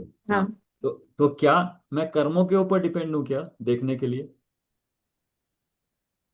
पहले ऊपर बोला कर्म का आवरण डिसाइड करता है क्या देखूंगा, बट यहाँ थोड़ा सा और सूक्ष्म बताया, क्या मैं कर्मों पे डिपेंड हूं देखने के लिए? हाँ भी ना भी। हाँ, कैसे? नहीं सर। हाँ, नहीं, ऊपर बोला है अर्थ में कर्मों का क्षयोक्षम ज्ञानावर संयोपशम। कर्म का क्षयोक्षम होगा तो मैं जान पाऊंगा, और जितना क्षयोक्षम होगा उतना जान पाऊंगा। अच्छा। तो मैं क्या कर्मों पे डिपेंडेंट हूं क्या? कर्मों पर डिपेंडेंट है सर, पर हमें जानने में नहीं आता है ना कि हम क्या देखेंगे। नहीं, नहीं, कर्मों का डिपेंडेंट इसलिए कि कर्म है पुद्गल, मैं हूं जीव, एक द्रव्य हम्म दूसरे द्रव्य का कुछ नहीं करता है, तो बेसिक प्रिंसिपल है, वो लगेगा हम्म वहां पे, तो फिर काम कैसे हो रहा है? तो यहाँ पे लिखा है, यहीं पे लिखा है, 7 से 12 से, हाँ सर। यहीं पे लिखा है, देखिएगा किसके कारण। निमित्त नैमित्तिक। अभी निमित्त नैमित्तिक संबंध आएगा यहाँ पे। देखो, उन उन कर्मों की दूसरी लाइन, जैसी जैसी क्षोभक्षम रूपी शक्ति योग्यता प्रकट हो जाती है, ये कर्मों में हो रहा है, कर्मों में क्षोभक्षम हो रहा है, वैसे वैसे ही क्या है, कहां पर पढ़िएगा जोर से फिर से, हाँ। वैसे वैसे ही आत्मा में जानने की शक्ति भी स्वयमेव प्रकट होती है। तुम्हें क्या कहा, देखो कर्मों में अपना काम हो रहा है क्षोभक्षम का, कम ज्यादा ठीक है, वो कर्मों में हो रहा है, वो पुद्गल है, उस वो वहां पर हो रहा है, वैसे वैसे ही आत्मा में, मेरी आत्मा में जानने की शक्ति भी, एक वर्ड लिखा है स्वयं प्रकट हो जाती है। आत्मा की शक्ति आत्मा में प्रकट होती है, कर्मों का क्षोभक्षम कर्मों में होता है, दोनों में एक दूसरे के साथ निमित्त नैमित्तिक, निमित्त निमित्त। दोनों एक दूसरे का नहीं करते हैं, लेकिन जब काम होता है तो उस कर्मों का क्षोभक्षम देखने में आता है, तो इसी को निमित्त नैमित्तिक संबंध कहते हैं। तो ये क्या है, जानने की शक्ति मेरी, इस वक्त क्या पढ़ूंगा, ये क्या जानूंगा, ये इस वक्त की योग्यता है, वो मेरी योग्यता है जानने की। लेकिन सामने देखेंगे तो ज्ञानावरण कर्म भी है ना, उसमें क्या हो रहा है, क्षयोक्षम हो रहा है। तो ये दोनों में हो रहा है, दोनों में निमित्त नैमित्तिक संबंध कहने में आता है। जिस वस्तु हम्म, विषय विषयिक ज्ञान का आवरण दूर हो जाता है, आत्मा उसे बाह्य पदार्थ और प्रकाश आदि कारणों के बिना ही स्वतः जानने लगता है। अतः यह क्षयोक्षम रूप योग्यता ही संसारी समस्त जीवों के ज्ञान की नियामक है कि कौन सा ज्ञान किस पदार्थ को जानेगा। यही कारण है कि जिनके कर्मों का आवरण समाप्त हो गया है, ऐसे अरिहंत और सिद्ध भगवान तीन लोक के समस्त पदार्थों को एक साथ एक समय में जान लेते हैं। देखो, कहने में तो ऐसे ही आता है कि जितनी शिक्षोक्षम योग्यता ही संसारी जीवों के ज्ञान का मेन रीजन है, इसी के कारण हमको पता लगेगा कि कौन सा ज्ञान किस पदार्थ को जानेगा, ये बता दिया। लेकिन वो बताने से पहले ऊपर क्लियर किया है ना, तो इसको उसी हिसाब से लेना। नियामक कारण तो कर्म का क्षोक्षम है कि हम किस पदार्थ को जानेंगे। हाँ, अब एग्जाम्पल दिया है कि जिसको कर्मों का आवरण समाप्त किसको हो गया है, अनंत और सिद्ध। अरिहंत और सिद्ध। हाँ, तो उनको क्या है, उनको अब पूरा का पूरा दिखाई दे रहा है, लोक के समस्त पदार्थों को एक साथ एक समय में जान लेते हैं। तो ये प्रूव करता है कि कर्मों के कारण दिखाई मतलब क्षोक्षम रूप जानना होता है। और नेक्स्ट में ये बताया, हाँ नेक्स्ट में 10वें सूत्र में संदर्भ पढ़ना। हाँ, ज्ञान के कारण को ज्ञान का विषय मानने में क्या हानि है, दोष है, यह बताते हुए आचार्य कहते हैं तो कि इसका ज्ञान मतलब ज्ञान, इंद्रियां ज्ञान का कारण है ना। नहीं, ज्ञान का कारण नहीं है, ज्ञान का विषय है। इंद्रियों के द्वारा जानने में आता है, इंद्रियां अपने आप में ज्ञान का सोर्स नहीं है। तो ज्ञान के कारण को ज्ञान का विषय मानने में, इंद्रियां यहाँ कारण मतलब उस तरह का नहीं, मतलब साधन रूप में ज्ञान के कारण को ज्ञान का विषय, मतलब इंद्रियां कारण हुई और इंद्रियां खुद ही को देखे। आंख खुद को देख सकती है क्या? आंख खुद को नहीं देख सकती। तो जो ज्ञान का कारण है वो ज्ञान का विषय बन जाए तो क्या होगा, दोष होएगा। तो क्या है, दोष है। तो व्यभिचार मतलब दोष का नाम है, ये कहने में आया इनका। पढ़ लीजिए। ज्ञान के कारण को ज्ञान का विषय मानने पर इंद्रियों के साथ व्यभिचार दोष आता है, क्योंकि इंद्रिया ज्ञान का कारण तो है परंतु विषय नहीं, ज्ञेय नहीं, अर्थात इंद्रिया अपने आप को नहीं जानती है। वाक्य हेतु के रहने पर भी साध्य के न रहने को व्यभिचार दोष कहते हैं। उक्त उदाहरण में हेतु रूप इंद्रिय की उपस्थिति में भी साध्य रूप ज्ञान की अनुपस्थिति होती है। अतः सिद्ध है कि इंद्रिया ज्ञान की कारण तो है पर ज्ञान का विषय नहीं है, ज्ञेय है, ज्ञेय नहीं। करेक्ट। हेतु मतलब इंद्रियां और साध्य मतलब ज्ञान। इंद्रियों की उपस्थिति में भी ज्ञान की अनुपस्थिति होती है। ठीक। नेक्स्ट है, पढ़ लीजिए शब्दार्थ। शब्दार्थ पढ़ लीजिए। सामग्री, द्रव्य, क्षेत्र, काल, भाव की प्राप्ति विशेषता से विश्लेषित दूर हो गए हैं, अखिल संपूर्ण अशेषतः पूर्णतया। संदर्भ प्रत्यक्ष के दूसरे भेद के बारे में बताते हुए आचार्य कहते हैं कि सामग्री अर्थ सामग्री की विशेषता से दूर हो गए हैं समस्त आवरण, जिसके ऐसे अतीन्द्रिय और पूर्ण रूप से विशद ज्ञान को मुख्य प्रत्यक्ष कहते हैं। ये दूसरे वाले के बारे में अभी तक क्या हो गया, सारा सामव्यवहारिक के बारे में। सामव्यवहारिक प्रत्यक्ष प्रमाण ज्ञान, ये क्या है, सामव्यवहारिक। और दूसरा है अभी मुख्य प्रत्यक्ष प्रमाण ज्ञान। हाँ, व्याख्या अतीन्द्रिय और पूर्ण रूप से निर्मल ज्ञान को मुख्य प्रत्यक्ष कहते हैं। यह प्रत्यक्ष कर्मों के आवरण के नष्ट होने से होता है। कर्मों के आवरण का नाश विशेष द्रव्य क्षेत्र काल भाव में ही संभव है। उस विशेष द्रव्य क्षेत्र काल और भाव को ही यह सामग्री शब्द से संबोधित किया है। समस्त ज्ञेय पदार्थों को यह ज्ञान इंद्रियों की सहायता के बिना ही जानता है, अतः अतीन्द्रिय है। वो सबसे पहले देखा था ना हमने, अतीन्द्रिय में इंद्रियों की सहायता के बिना ही सब पदार्थों को जानता है, वो अतीन्द्रिय हो गया। और दूसरा अतीन्द्रिय ज्ञान कब होता है, जब कर्मों का पूरा नष्ट हो जाता है। और कर्म कब होते हैं, उनके लिए जो सामग्री होनी चाहिए पूरी। सामग्री मतलब क्या है, द्रव्य क्षेत्र काल भाव। मतलब केवल ज्ञान होने के लिए द्रव्य क्षेत्र काल भाव क्या क्या होने चाहिए। क्षेत्र के देखिए, द्रव्य की अपेक्षा से जो मनुष्य होना चाहिए, संगी पंचेंद्रिय होना चाहिए। क्षेत्र कौन सा होना चाहिए? कर्म भूमि वाला क्षेत्र होना चाहिए। विदेह क्षेत्र में भी कर्म भूमि होनी चाहिए। तो कर्म भूमि के अलावा देखें ना, पहला दूसरा तीसरा जो आरा होता है ना, चौथे आरे में ही मोक्ष जाते हैं, पांचवें छठे में नहीं जाते हैं। तो क्षेत्र काल भी हो गया। क्षेत्र क्या है? पर्टिकुलर क्षेत्र से ही, भोग भूमि से कोई मोक्ष नहीं जाता, कर्म भूमि से ही जाता है। और द्रव्य मनुष्य ही जाते हैं, है ना। देव, नारकी और तिर्यंच मनुष्य नहीं जा सकते। तो और भाव, कौन सा भाव? सम्यक दर्शन वाला भाव, शुद्ध भाव, ऐसा होगा तभी वो मोक्ष जा सकते हैं।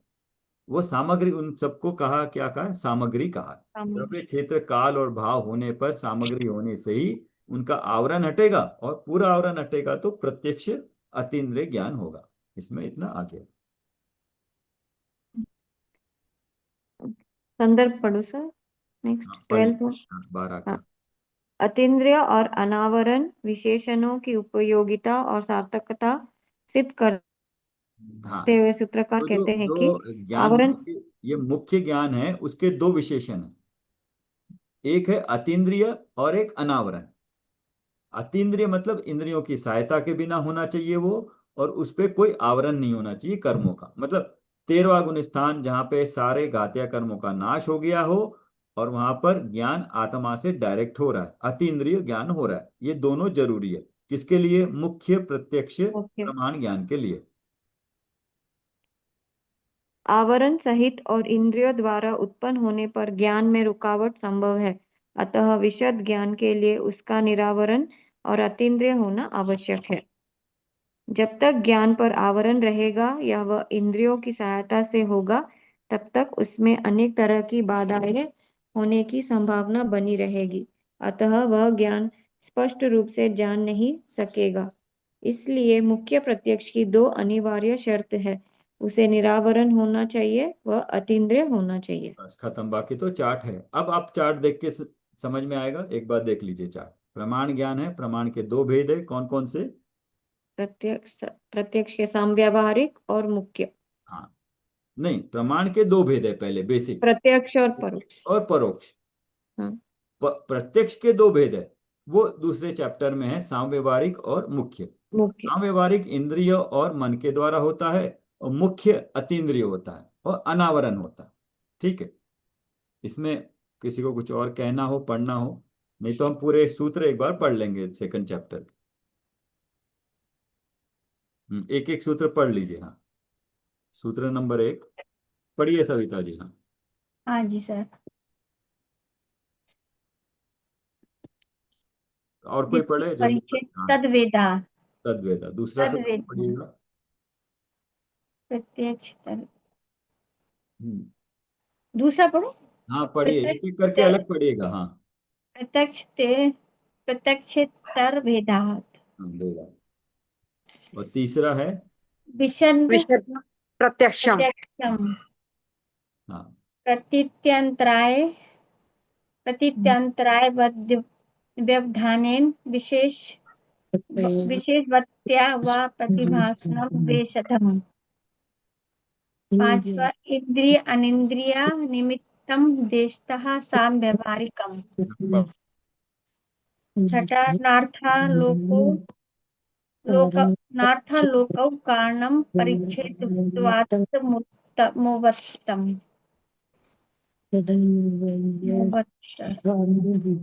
तदन्वय व्यतिरेकानुविधानाभावाच्च केशोऽनृप ज्ञान वक्तच्चर ज्ञान अतज्जन्यपि तत्प्रकाशकं प्रदीपवत्। नवा स्वावरणक्षयोपशम लक्षणयोग्यता हि प्रतिनियतमर्थं व्यवस्थापयति प्रत्यक्षमिति शेषः। सामग्री विशेष विश्लेषिता खिलावर्ण मतीन्द्रिय मशेषतो। मुख्यम सामग्री विशेष विश्लेषिता खिलावर्णिमत्येन्द्रियमशेषतो मुख्यम सावर्ण सावर्णत्वे करणजनत्वे च प्रतिबंध संभवात्।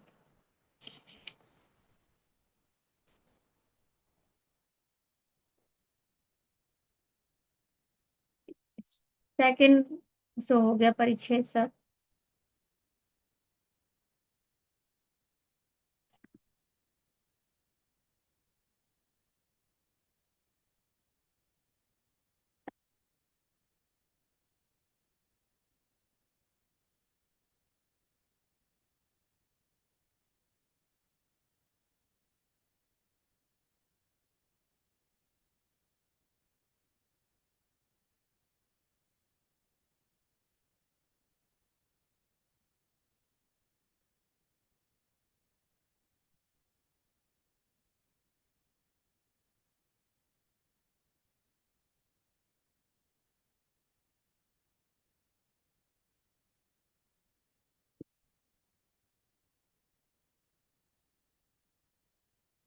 सर पेंटिंग नहीं थी हाँ।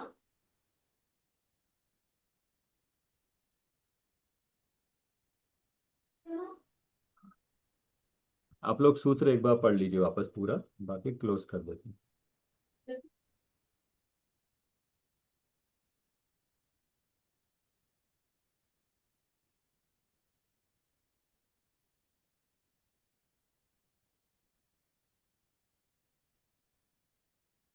तद्वेदात् प्रत्यक्षतद्वेदात् विशद प्रत्यक्षम प्रतीत्यंतराय व्यवधानेन विषयवत्या वा प्रतिभासनम वेषधम इंद्रियानिंद्रिय निमित्तं देशतः साम व्यवहारिकम नार्थालोकौ कारणं परिच्छेदत्वात् मोवत्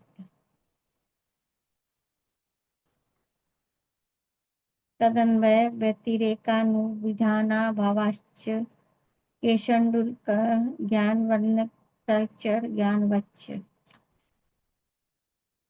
अतज्जन्यापि तत्प्रकाशकं तदीपवत् स्ववावरणक्षयोक्षम लक्षणयोग्यतया हि प्रतिनिध्यर्थमर्थं व्यवस्थापयति प्रत्यक्षमिति शेषः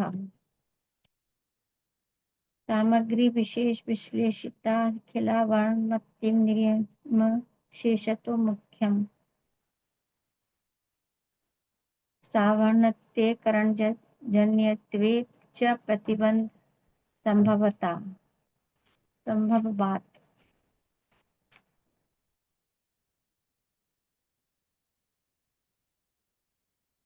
तृतीय परिच्छेद में तो अनुप्रिया जी इसमें तो मतलब बीच बीच में से दिए ना 1 to 22 और 28 29 33 इस सूत्र नंबर हाँ और 40 42 52 90 97 ना हाँ 90 से 97 1 to 22 28 29 33 40 42 से 52 90 to 97।